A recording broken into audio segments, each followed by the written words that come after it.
The CBS Radio Mystery Theater presents...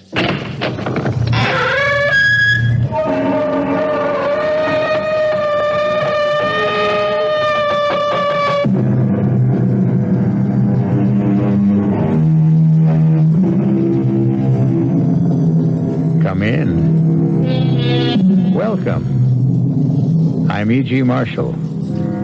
Welcome to the fear you can hear. Welcome to the world of your own terrifying imagination. The art of the double cross, unfortunately, has become part of the fabric of our lives. In espionage, however, it is almost a lifestyle.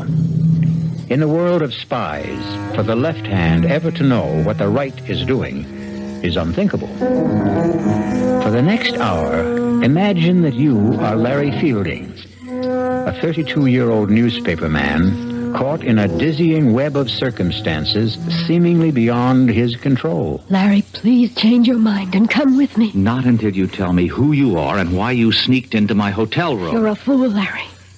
You must know that the police are looking for you and they'll be here any minute. Oh, well, you're here now, and I still want to know who you are. If that's so important, my name is Carol Johnson. And when I tell you I know all about the murder of Dave Wilson, maybe you'll believe that I'm here to help you.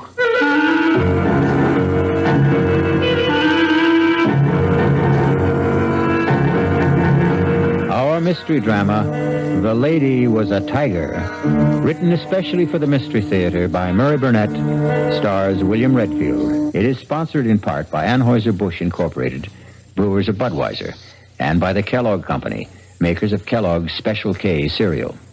I'll be back shortly with Act One.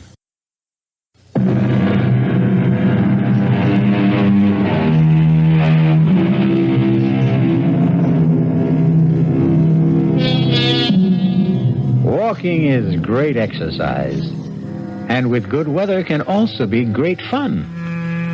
But not when you've just been fired by the editor of the newspaper for which you've worked happily for 5 years.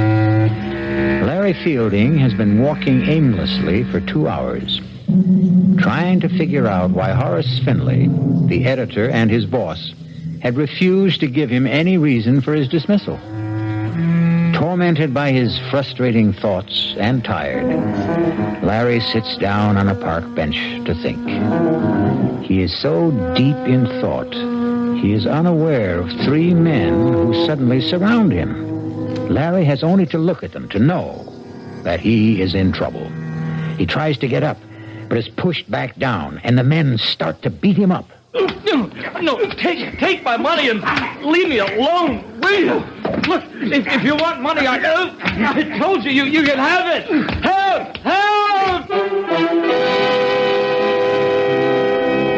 Calling for help when you're being mugged in a big city park is sometimes as helpful as trying to catch hold of a windowsill in a 30-story fall.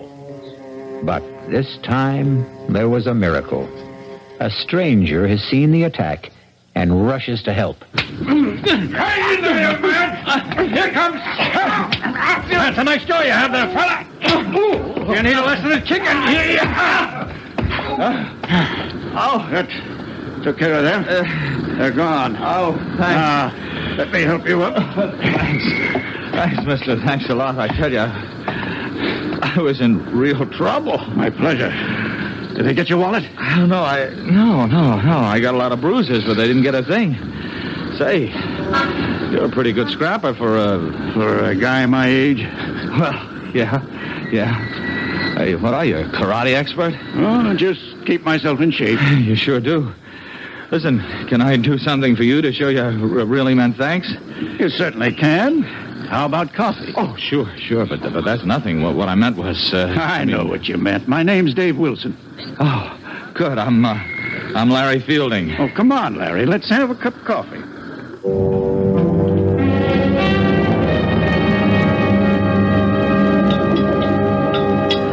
You know, I still can't get over the way you tore into those guys. I was a commando in World War II. World War II?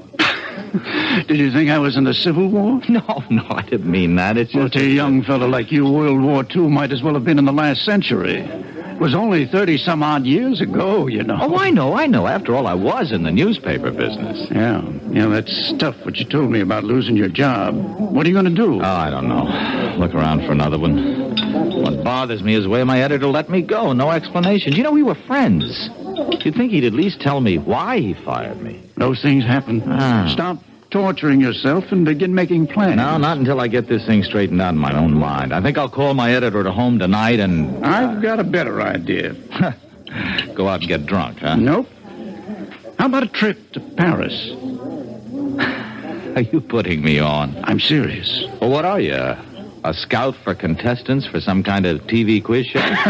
No, I am a man sitting on a couple of $100,000. What? And I need a guy just like you. Now, look, I'm a newspaper man. Anytime a stranger starts talking about a trip to Paris and a couple of $100,000, I, Walk away without even listening? Yeah. Even if the man just happened to maybe save you from being mugged, robbed, and beaten up? Okay, all right, I'll listen, but believe me, that'll be it. Fair enough. First, here's my card. Oh, David Wilson, Calridge Imports. I never heard of him. You can call and check me out. I told you I was in World War II. Oh, look, I'm grateful to you, but you're wasting your time. Why don't you shut up and listen? You've probably heard about the millions of dollars in artworks and precious jewels that the GIs liberated during the last days of the war. Liberated, sure, yeah. Well, I've heard stories. Well, most of them are true. One that I know in particular certainly is. Did you ever hear of the Lancer collection? Lancer, The Comte de Lancer came from an old French family, and the Lancer collection is a fabulous assortment of diamonds, rubies, emeralds, and other precious stones, which were seized by the Nazis when they swept through France in 1940. A pal of mine, not a commando, happened to come upon the collection when the Americans were driving the Germans back in 44. Wait a minute. And he liberated it? Exactly. He and a distinguished Frenchman named Henri Thiel. What? Professor Henri Thiel? The archaeologist? That's the man. Oh, come on. He wouldn't, You were saying something? No, nothing. You were about to say he wouldn't get involved in anything crooked, weren't you? Yeah, something like that. You're right, he wouldn't. But he was younger. The world was quite different then. And my GI pal was a most persuasive guy. They decided to bury the Lancer collection. They did. They drew a map. And today, Professor Thiel is the only possessor of that map. And, what happened to your nameless friend? He's dead. Professor Thiel wants to return the jewels. That's easy, isn't it? Not if the professor doesn't want embarrassing questions asked about how he came by the map in the first place. Oh, I see. What about you? Calridge Imports is a highly respected and reputable importing firm. I want to keep it that way. Oh, so do I, even though I've just been fired. You haven't heard what I'm asking you to do. Well, what? Come with me to Paris. You're writing a story on Professor Thiel. He's good material. You'll grant me that. Yes. You'll interview him, naturally. During the course of that interview, he'll give you a slip of paper, which is a map showing the location of the jewels. You'll later deliver it to me. And that's all you have to do. You, mentioned something about sitting on hundreds of thousands of dollars? That's right. The Lancer collection is worth that and more. I'm sitting on it.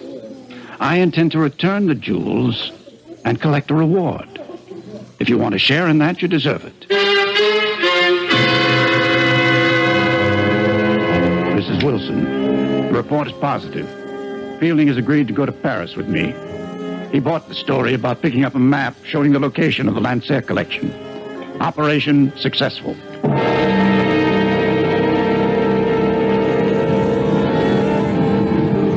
You'd better be on your way, Larry. You're due at Professor Thiel's in 10 minutes. I suppose it's too late to back out, huh? You can always back out, Larry, but I don't think you will. There's really nothing to it. Make it look like a normal interview. Take notes. The professor will give you the map. Slip it in with your notes. Bring it back to me here. I'll be waiting. Okay. Larry. Yes. Relax. Oh, sure thing. I'll see you.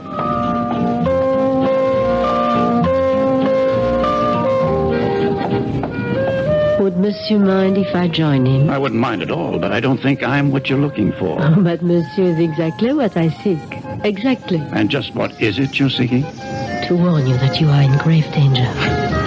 Why don't you come off it with that phony accent? You got something to say to me, say it. Would Monsieur buy me a Pernod? Sure. Garçon, Pernod, please. Monsieur, it is very difficult for me. I do play a role, as you have guessed. And I am not here by chance. You must leave, and quickly. Your Pernod, monsieur. Not for me, it's for the lady. And for you, I have a knife. Go, mademoiselle, go. But he's going to die. Do as I say. There'll be no problem. Simply put his head down gently on the table. So. And people will see another drunken tourist.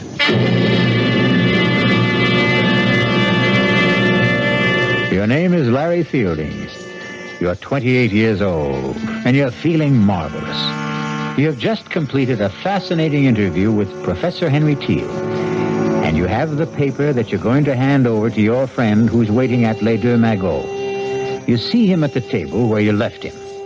His head is down, but you're not concerned. Dave, wake up. I saw the professor. What? Monsieur, what has happened? Well, I don't know. I came back to meet my friend. I guess he's passed out. A moment, monsieur. Look, this man has been murdered. What? Stabbed to death. You will wait here for the police. I will not. I'm getting out of here.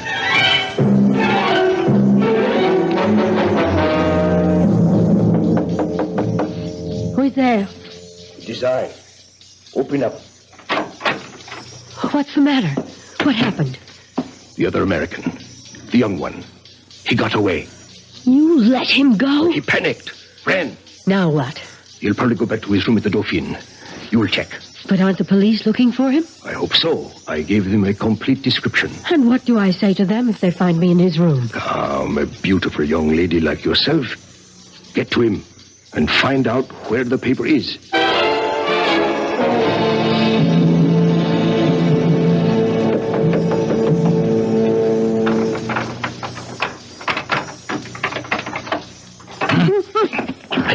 All right. Who are you? If I take my hand away, you promise not to scream? Right? Okay. Now, why have you picked the lock into my room? Never mind. You have to get out of here. Not until you tell me who you are.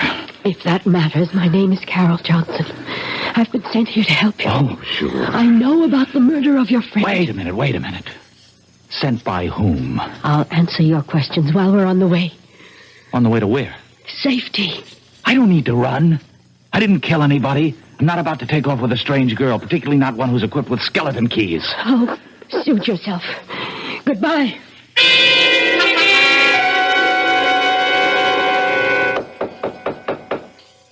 Come in. Monsieur de Ransfielding. Yes? Inspector Victor Roux, Sûreté. Oh. You will please come with me.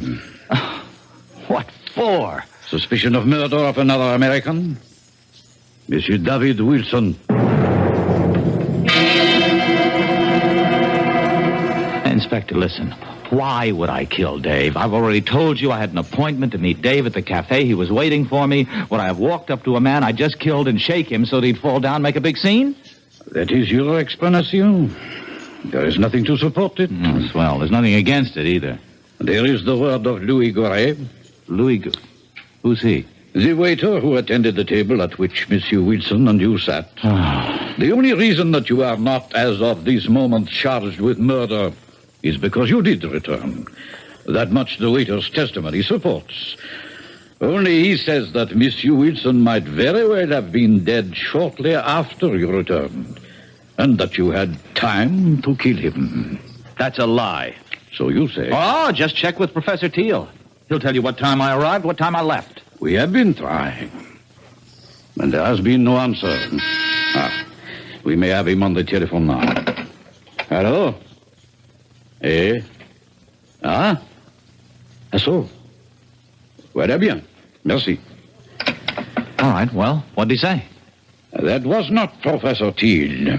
That was his apartment. And his servant. His servant? There was nobody there when I saw him. Don't you mean if you saw him, monsieur? Oh. According to the servant, Professor Teal left for an extended holiday early this morning, and it is not known when he is expected back.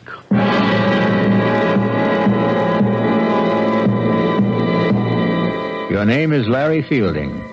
You're 32 years old, and you find yourself in prison in Paris, accused of murder.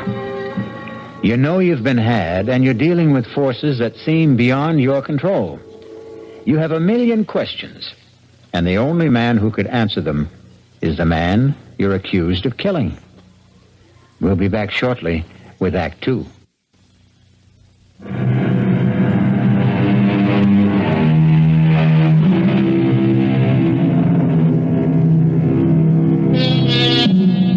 To many Americans, Paris means visits to the Louvre, strolls along the Seine, or fine food. But to Larry Fielding, it means the inside of a prison cell, where he sits accused of a murder he didn't commit.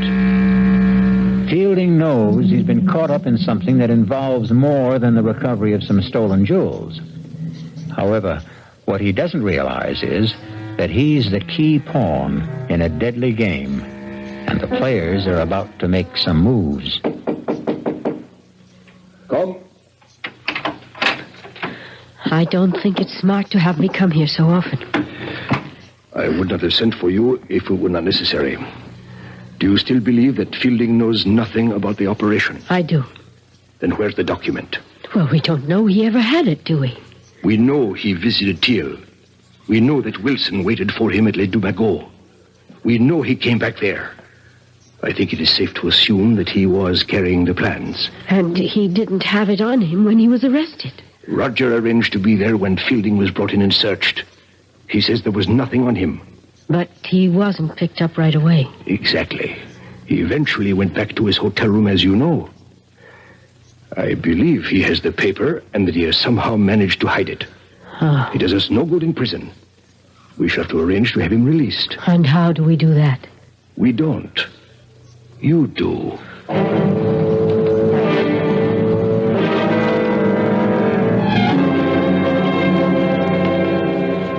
Sit down, mademoiselle.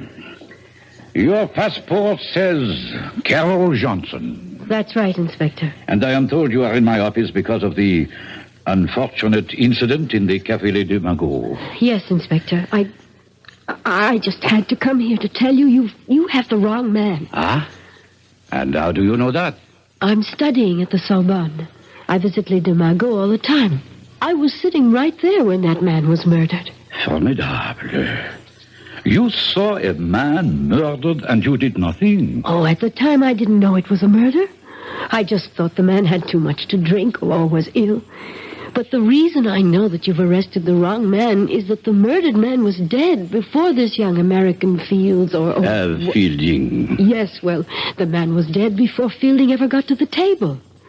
Fielding came and shook him, and that was when it was discovered that he was dead. I'm prepared to swear to that, Inspector. Of course you are prepared to swear to this story that you have just told me. Why not? It's the truth. Of course, mademoiselle. Why would a beautiful young lady like yourself lie to an inspector of the Sûreté? I'm not sure that I like the way you say that, Inspector. But everything will be all right if you release young Fielding. You have told me you will swear to this statement of yours in court. Therefore, I have very little choice. Ah, good. But, mademoiselle, I have been the police officer for 20 years, long enough to know that witnesses who appear late with an alibi for an accused murderer often have reason. Oh, that's ridiculous. And I also wish to warn you, mademoiselle, that the Sûreté considers this a very much open case. That is the business of the Sûreté. Au revoir, Inspector.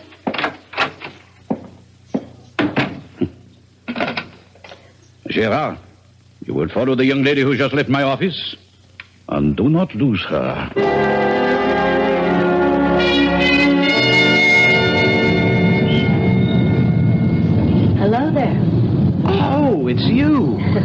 want to give me a lift? Well, I suppose I owe you something for getting me out of jail. Taxi! Taxi! Here, we got one. Hop in. Oh, thanks. Driver, Hotel Dauphine. Well, you look pretty good for a jailbird. You look pretty good yourself for... Come to think of it, what are you? An American girl in Paris trying to make a living. What are you? An American in Paris in need of a bath, a drink, and some food. You know, you're not bad looking. Oh, thanks. While we seem to be exchanging compliments, can I say you're about the best-looking girl I've seen since I've been here? Thank you. Now that we like each other so much, don't you think it's time we started telling each other the truth? Yes, I'll buy that.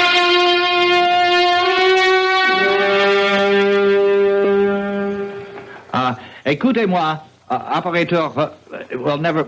You speaking. Okay. Well, look, I phoned the desk about an hour ago to get this room straightened up, and so far nothing's happened. Now, can you please just send someone up so I can sleep here tonight, huh? Oh, while you're at it, where's our food? Wait a minute, that's a different department. Oh. I'll have to call room service again. Oh, maybe you won't have to bother. Entrée. Your dinner, monsieur. Madame? Merci. Monsieur would like me to serve. No, thanks. No, I think I can handle it myself. As monsieur wishes. Wait a minute. Don't I know you? I think not, monsieur. Now, I've seen you before. I'm sure I've seen you. Paris is a large city, monsieur. One passes people on the streets and... The streets, that's it. You're the same guy who was at the Café Les Deux Magots. Monsieur is mistaken. What? Hey, wait a minute. Come back here. I want to talk to you. Oh, now don't go chasing him down the hall. Why not? Listen, Carol, I'm positive he's the same waiter. You just deny it and you can't prove it. But... Even if you could. What do you think it means? Well, it means... Well, I don't know. But if I get him to talk, maybe I'd find out something. I thought you were going to clue me in. Oh, yeah. Listen, have you ever heard of the Lancer collection? Of course. It's in the Louvre. Oh. The family of Comte de Lancer gave it to the museum after it was recovered when the Nazis fled Paris. What? Well, why does that shake you up so much? Because it can't be true. Come with me to the Louvre and I'll show it to you. Well, that changes everything. Come on. Where are we going? To the American consul.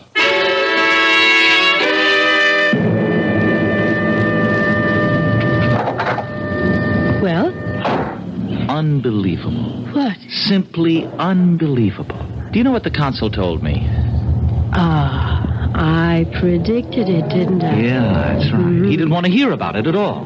Just advised me to look up the whole thing and leave France. Incredible. Well, not really when you understand that he doesn't know what you're talking about. But you do. Some of it. Okay, take me back to the hotel. Any reason? I'm taking the consul's advice. If nobody's interested, I'll go back to the States. Oh, now that they've cleaned up the room so nicely, you're leaving. Well, do you have a better idea? More than one. I think I'll take them one at a time. Number one. Give me the paper Professor Thiel gave you. Well, it looks like we're finally going to level. Where is it? Well, first you tell me something. What is it? I don't know. End of conversation. Larry, listen to me. I work for Colonel Blake, military intelligence. I was assigned to this operation. What operation? All I was told was that Dave Wilson, who also works for us, was coming over here with you, and that you were to get something from Professor Thiel and give it to Dave. Thiel worked with you, too? He did. But now his cover is blown, and I don't know where he is. Who killed Wilson? I don't know. It could have been any one of 3 or 4 foreign powers. And the only reason I'm alive is because somebody wants the paper. That's right. And if I give it to you, then there's really no reason not to kill me. Oh, give it to me. I'll get it to Colonel Blake, and we'll get you safely out of the country. No, hold on. I got a better idea. I'll go with you to Colonel Blake, and we'll give it to him together. No, that would be too dangerous. To whom? Will you please trust me? Give me a reason. Please, where is the paper? I burned it. You expect me to believe that? Why not? You expect me to believe everything you tell me? You admit you had the paper. And somehow, between the time you ran from Les Deux Magots, you managed to hide it in a place where experts have been unable to find it. I told you I burned it. And you know that's a fairy tale that no one will believe. I don't care whether you believe it or not. Now, are you coming with me? Where? To talk to your Colonel Blake. He won't see you. Oh, I think he will. Goodbye, Carol. It was nice knowing you. I think. You will kindly step back into your room, Monsieur Feeling. Now, wait a minute. Move. Let me introduce myself. I am Major Simonovich. Oh, of the Gay Payou or the NKVD? Does not really matter. What matters is that you and I have something to discuss. I warned you. Yeah, sure you did. Just like a rattlesnake does. I do so dislike dealing with amateurs. This is strictly a business. You mean you want to make a deal with me? Correction. I mean you would find it wise if you wanted to make a deal with us. For the paper? Exactly. Where is it? No, not so fast. Not so fast. You spoke about a deal? You give us the paper, we give you your life. You must really believe I'm an idiot. You people murdered Wilson. That paper is the only thing that's keeping me alive. You have my word. No deal. You really believe you have a choice? Carol, call Rodzansky. Make the usual arrangements. We will wait here. Donnez-moi 80-36, s'il vous plaît. C'est ça. Merci. Carol. Yes. Tell me something. Will I like Rodzansky?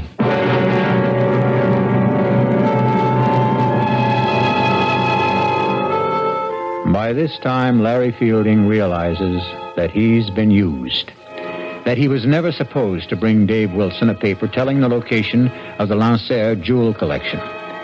But his discoveries have only added to his dilemma. He was quick-witted enough to realize that his only hope was to hide the paper, because that slip of paper is his last resort. We'll be back shortly with Act 3.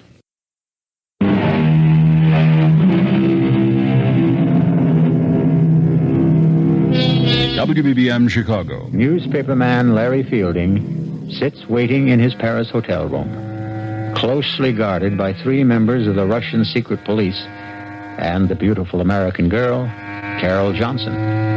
They are waiting for a man named Rodzansky, who might very well be, for all Fielding knows, his executioner. You know we mean to obtain the paper. Rodzansky is a doctor and a chemist. He'll be here shortly. You will be put to sleep painlessly.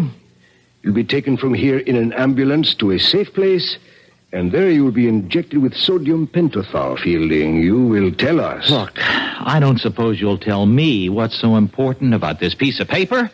You have heard of the SAM-6 missiles, the surface-to-air weapons with deadly accuracy that we have developed and which were used so successfully in minor wars in Asia and the Middle East? Yes, I've heard of them. Good.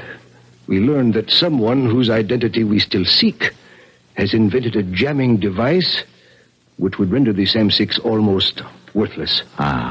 We don't believe that any such system can be invented, but we do not take chances. We have reason to believe that the piece of paper that you carried away from Professor Thiel's has the information for building such a device. That will be Rodzansky.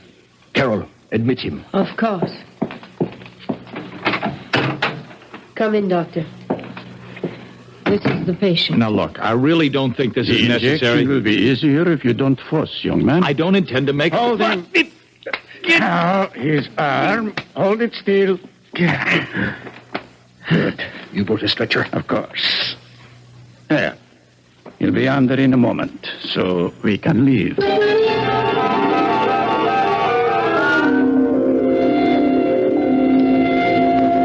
What is this? Gendarmes? It has nothing to do with us. We are taking a sick man to the hospital. Put this stretcher into the ambulance. Quickly.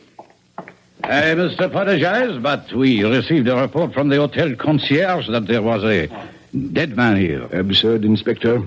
This is Dr. Rodzansky.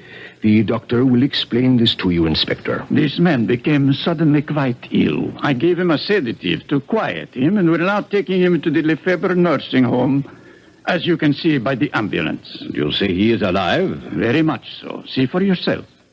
Ah, mon Dieu. I know this man.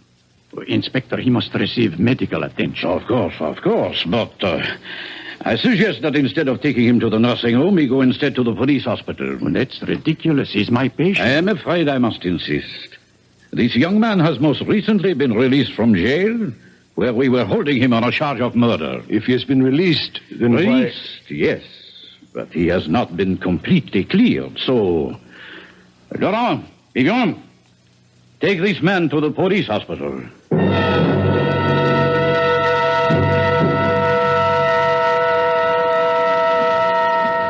Did you get a report? Yes. And? He'll be conscious in an hour. And he will talk. I'm sure of that. He will scream to see Colonel Blake, and then your cover is blown, and the whole operation goes fooey. What do we do? Silence him. But what about the papers? We will be faulted for that, of course, but if we do not have it, neither do the Americans. Who do we have in the police hospital? Only Leclerc. A weakling, but he can admit Rozhansky. Rozhansky's a doctor. He doesn't need Leclerc to admit him. He can visit his patient openly. Thank you, my dear. I visit Fielding and he dies shortly thereafter. That idea does not appeal to me. We have to do something. You are both right. Carol, you will be his first visitor when he regains consciousness. No. Yes, Carol. Rozhansky, give her your hypodermic kit. I don't have to do this, and I won't. You would prefer that in my report I mention your failure with Fielding when you had some hours alone with him? I'll go. That is wise. Rozhansky, give her the syringe. Here, quickly. The car is waiting. And Carol, if you should decide, or even think about changing sides, it would be most unwise. You know the French police are still most interested in the person who murdered Wilson.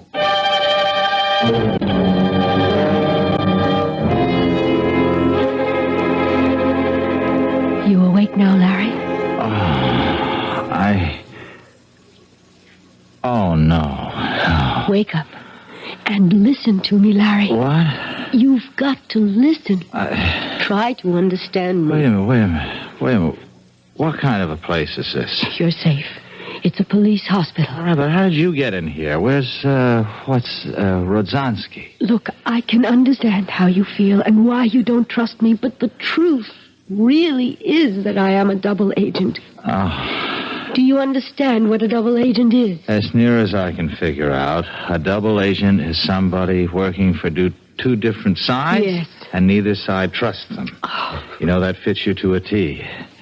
You might just be telling the truth. I am. I really work for Colonel Blake, as I told you. The Russians know it. They think I've infiltrated the U.S. military intelligence. But in fact... Yes, I know. You've really done just the opposite, Yes. worked your way into the Russian apparatus. Exactly. Oh, Larry, how can I make you believe me? You can't. Listen, you were deliberately recruited. The reason you lost your job was because we got in touch with your boss. He agreed to go along.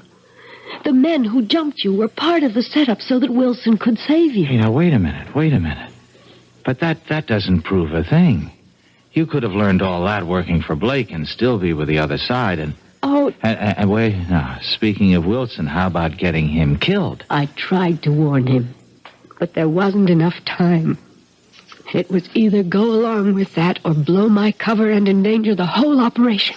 And when I wanted to give the plans to Blake, you objected. Same problem if I went with you to Blake or you went to him after we had talked. My cover was blown. All right. Now, and suppose I had given you the plans. How would that have changed the situation? We would have had a phony copy that I would have delivered to Igor, and everything would have been fine. And there's still time for me to do that. If you will just believe me and tell me where the plans are. I'd like to believe you. I really would. Please. Where are they, Larry? Get me to Blake. It's too dangerous. Look, you see this. Yeah, it's a hypodermic. It's death. Igor sent me here with this to kill you. Now, do you believe me? Wait a minute. If you don't kill me, and I guess you don't intend to, what will Igor and his friends think? Isn't your cover blown then anyway? Could be, but if I come back with the plans and say that I got them out of you without having to kill you, there's a chance they'll believe me. Uh-huh. Well? I'm thinking. Who are you? One of the hospital guards, monsieur. Oh. Mademoiselle, you have been here some time. How is the patient? Guard. Yes, monsieur? Call Colonel Blake at U.S. Military Intelligence. Tell him I've got to see him right away on a matter of the utmost urgency. Colonel Blake? Colonel Blake. I will inform my superior. Now, you don't have to inform anyone. Just call him. Yes, monsieur. The major will be disappointed you have not followed instructions. You are a fool. I would have had the information if you hadn't come in when you did. I know what you were ordered to do. What? What's this? The moment of truth, I'm afraid, Larry. Oh, I know how highly the major regards you, mademoiselle. But I also know what he thinks of me. Tonight will change that. Give me that syringe. Here, right in your arm. Oh, you traitor. I knew. Carol, you were telling me the truth. Yes. Yes, I was. And I had to kill him. To make you see it. Where is the paper, please? In my hotel room. Oh, aren't you ever going to stop playing games? You know your room was searched. Let me get dressed and I'll show you.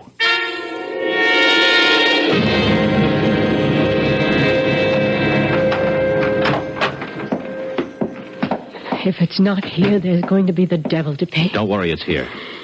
Now, I'm the one who has to be shown. Trained operatives from 2 special branches went over this room with everything except Geiger counters. Okay. Where are we going? The bathroom. That was searched, too. Oh, I don't doubt it. Oh, we went through that cabinet. Did you now? What do you see? Towels, paper tissues, some of your toilet articles. We took your razor apart. Uh-huh. And what else? A roll of toilet tissue, unopened. And as the French say, mademoiselle, voila. Oh. And now we unroll this toilet tissue and keep on rolling it, and... Oh, my God. Where did you learn to open a package and reseal it like that? When I was a kid, I was the best clerk in Roscoe's shipping department. Oh, thanks. It was nice knowing you. I really mean that, Larry. Hey, wait a minute. Surely I've earned the right to buy you dinner. I'd like to. Well, you'd better, or I'll start doing some talking. Blackmail? You said it. All right. I'll meet you at Les Deux Magots at 10:30. No way. Let's try the right bank, La Rotonde. That's a date. I'll see you. You better be there. Shirts, ties. Yes, I think that's everything. Come. Oh, it's you, Rodjansky. Are you coming with me? I am staying. And we shall say goodbye. I do not have much time. The plane for Moscow leaves in... I do not think you'll be taking the plane. Are you insane? You know I've been recalled. Not precisely. What do you mean, not precisely? Moscow feels you have bungled badly. So? It's not the first time that an operation has been... First, you were duped by the American girl. You knew she was a double agent? I know now. Did you know before she killed Leclerc? I was not in charge at that time. At that time? Now there are 2 murders that cannot be hushed up. The French police must have a murderer to satisfy the public. Then give them Carol. I only wish that we could. They want you. You have been chosen to be the murderer. I am replacing you as the head of this section. Ridiculous. I won't remain quiet. I have a lot I could and will say to the authorities if Moscow abandons me. Now, you listen to me, Rodjansky. I have no time to listen. Rodjansky, wait. Let hypodermic. Don't... Oh. Igor, you should be pleased to know that your dying will serve a good cause.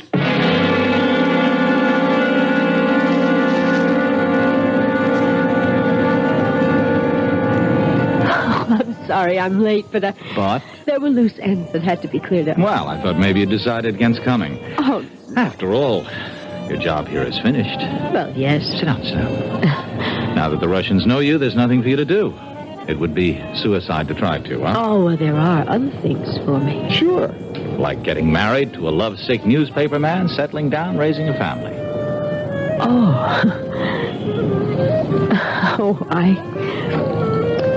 I take it I'm your first Mata Hari. Mm-hmm. First and only. Well, Larry, we're very different from other women. In our business, you pay dues. And they're heavy payments. I don't get it. I'm talking about sitting at another cafe on the left bank. Sitting and knowing that an agent named Wilson was going to be killed. Clumsily trying to warn him, and finally deciding that his death was the way it had to be. Larry, that's a big payment. But you can forget about it now. It wasn't your fault. No, forget about that and forget about Leclerc. Well, you had to... You see, it's even hard for you to say. I had to kill him. No, Larry, I have to keep on to justify those things. But, Carol, listen... Bye, Larry. Thanks for the champagne. But our dinner, I've ordered dinner. At least have dinner with me. Oh, we both know what I have to do. If I ever change my mind, I promise I'll come running.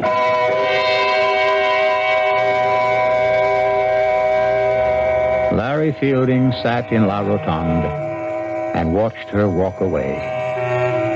He knew she was walking out of his life. For a moment, he toyed with the idea of running after her and joining her world of spies. He flirted with the idea that he might even be some sort of an American James Bond. But then, the waiter brought the dinner. And to his surprise, he was hungry. And that realization made him wonder about whether or not he was truly in love. I'll be back shortly.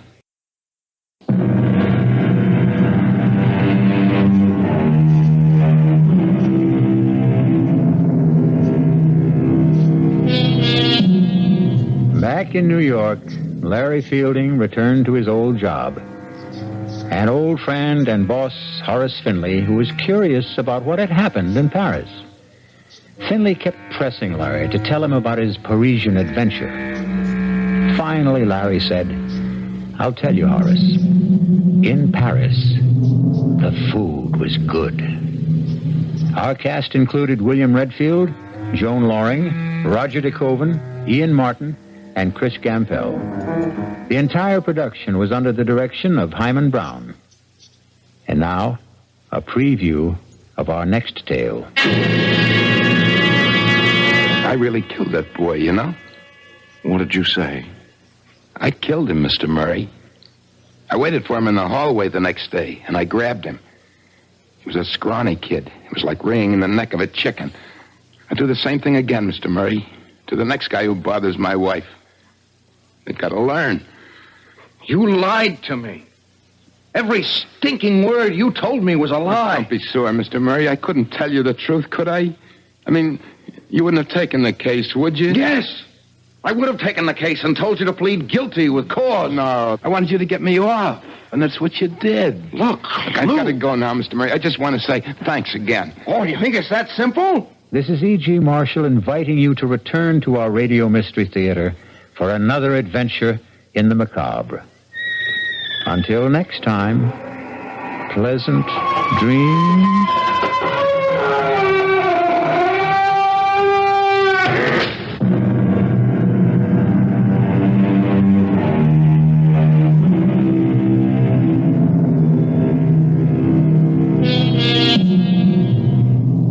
WBBM News Time, 11:23.